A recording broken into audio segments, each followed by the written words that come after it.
Hello everyone! Once again, we are here for our intensive English grammar series, and this video's topic is recognizing adjectives.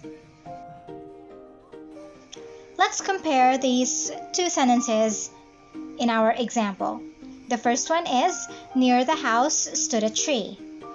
And the second sentence reads, above the gray old-fashioned stone dwelling, a tall eucalyptus tree waved its feathery branches in the summer morning light.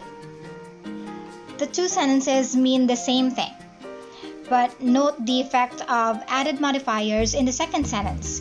It has become vivid and descriptive, and the use of appropriate adjectives make it that way. An adjective is a modifier which describes or limits a substantive, usually the noun, pronoun, or noun equivalent. It may be a word or a group of words. Our first example is, I passed 3 exams. Our adjective, which is the word 3 in all caps, modifies the word exams. And in our previous definition of the adjective, we said that it is a modifier which describes or limits a substantive. So in this particular example, the adjective 3 limits our noun, which is exams. It's not 1, 2, or 4 exams, but 3 exams. Another example is, those flowers on the desk are roses. Our first adjective is those, limiting or modifying the word or the noun flowers. Another example of our adjective is the phrase on the desk. So in our first example, 3 is a one-word modifier, and in the second example, on the desk is a phrase modifier, and it modifies still the flowers. Which flowers? The ones on the desk. And our last example for this slide is, those boys whom you saw are my children. The word those is another adjective which modifies boys. And another one is whom you saw. This time, it is a clause modifier modifying the word boys. Which boys? The boys whom you saw. We also have to note that the little words a, an, and the are always adjectives. They are called articles, and when they are seen in sentences, they are always used as adjectives. Possessive nouns and certain possessive pronouns, I'm sorry for the typo there, they are usually considered adjectives. For example, Diona's stamp collection is complete, but her sister has not even started her own collection yet. So we have 3 modifiers here, 3 possessive nouns and pronouns. First one is Diona's. It is modifying collection. Whose collection? Diona's collection. Another is her sister and her own collection. First one there, her sister. Her modifies sister. Whose sister? Her sister. And then her own collection. Her modifies the word collection. So those words, they may be nouns and pronouns, but since they modify a substantive, they are considered as adjectives in the sentence. A participle is a verb form used as an adjective. In our verbals lesson, we learned one of the verbals, the participle, looks like a verb but does not function as a verb in the sentence, but rather it functions as an adjective. For example, in the sentence, the burning house lighted up the night sky, our adjective is burning. It modifies the word house. And at first it looks like a verb, but it is actually a participle, a verb form functioning as an adjective in a sentence. A proper adjective is a word formed from a proper noun and, like a proper noun, begins with a capital letter.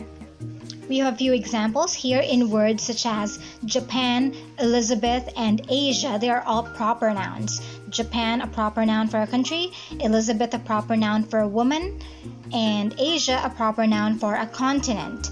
So when we use these words to modify other nouns, they become proper adjectives. For instance, when we use Japan to describe a particular cuisine, we say Japanese cuisine. Japan now ceases to be a proper noun, but it becomes a proper adjective to modify the word cuisine. The same thing with Elizabeth. When we use that to describe costumes, we say Elizabethan costumes. Now Elizabethan becomes a proper adjective. And similarly, with Asian nations, Asia now ceases to be a proper adjective in the term Asian nations, but rather it becomes an adjective to modify the word nations. Adjectives are used in three ways. They could be in the attributive use, appositive use, and predicate use. The attributive use is the direct method which precedes the noun or pronoun. For example, Luis wore a dark suit. Now our adjective dark precedes the word it modifies, which is suit, and thus it becomes an adjective in the attributive use. Another example is a beautiful, tall, slender pine stood near. So our three adjectives, beautiful, tall, and slender, they all modify pine, and they precede the word that they modify, and so they become adjectives in the attributive use. The appositive use explains the substantive which it directly follows. For example, the speaker, tall and graceful, soon won her audience. So our adjectives, tall and graceful, they modify the word speaker, but this time they follow the word that they modify directly, and they are enclosed in these commas, making them adjectives in the appositive use. The predicate use of the adjective is to complete the meaning of the predicate. The predicate adjective is joined to the subject by a linking verb, so it is rather easy to identify what uses our adjectives are because of their placements. Example of an adjective in the predicate use is, in the sentence, the word was difficult. So our adjective here is difficult, modifying the word word. But here, difficult is part of our predicate, which makes it an adjective in the predicate use. Another example is, that view is indeed magnificent and extraordinary. So our adjectives, magnificent and extraordinary, they both modify the word view, and they are part of the predicate, making them adjectives in the predicate use.